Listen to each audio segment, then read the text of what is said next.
കാട്ടുപന്നികളെ കൊല്ലുന്നതിന് അടിയന്തരമായി ലൈസൻസ് ഷൂട്ടർമാരെ നിയമിക്കണമെന്ന വനംവകുപ്പ് മന്ത്രി എ.കെ. ശശീന്ദ്രന്റെ നിർദ്ദേശം തെരഞ്ഞെടുപ്പ് മുന്നിൽ കണ്ടുകൊണ്ടെന്ന് കെ.പി.സി.സി സെക്രട്ടറി എം.എൻ. ഗോപി 10 വർഷമായി ജനം ആവശ്യപ്പെട്ടിട്ട് നടപ്പിലാക്കാത്ത കാര്യം ഇപ്പോൾ നടപ്പിലാക്കുന്നു എന്ന് പറയുന്നത് ഇരട്ടത്താപ്പാണ്.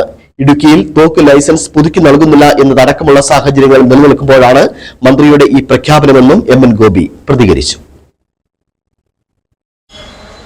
അടുത്തിടെ കേരളത്തിലെ വനംവകുപ്പ് മന്ത്രി കാട്ടുപന്നികളെ കൊല്ലുന്നതിന് വേണ്ടി അടിയന്തരമായി ഷൂട്ടർമാരെ നിയമിക്കണം എന്ന്, അത് ദുരന്ത നിവാരണ ഫണ്ടിൽ നിന്നും പണം കൊടുക്കുമെന്നും പ്രഖ്യാപനമുണ്ടായി.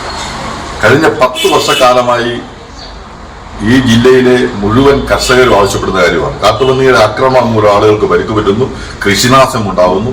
നമ്മുടെ സാമ്പത്തിക കാർഷിക മേഖല വലിയ തകർച്ചയെ നേരിടുന്നത് കാട്ടുപന്നി ഒരു ഘടകമാണ്. 10 വർഷക്കാലമായി ആവശ്യപ്പെട്ടിട്ട് ഇതുവരെ അങ്ങനെ ഒരു ആവശ്യം അംഗീകരിക്കപ്പെട്ടിട്ടില്ല. ഇപ്പോൾ തെരഞ്ഞെടുപ്പായപ്പോൾ തെരഞ്ഞെടുപ്പിനെ മുന്നിൽ നിന്ന് കണ്ടുകൊണ്ട് ഇടുക്കി ജില്ലയിൽ ഇപ്പോൾ തോക്ക് ലൈസൻസ് ഒന്നും കൊടുക്കുന്നില്ല.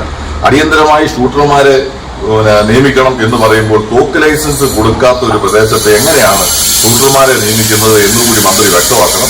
ഈ കാര്യത്തിൽ ഇരട്ടത്താപ്പ് നയമാണ്. തെരഞ്ഞെടുപ്പിനെ മുന്നിൽ കണ്ടുകൊണ്ടുള്ള ഈ പ്രഖ്യാപനം കർഷകരോടുള്ള കടുത്ത വഞ്ചനയാണ്.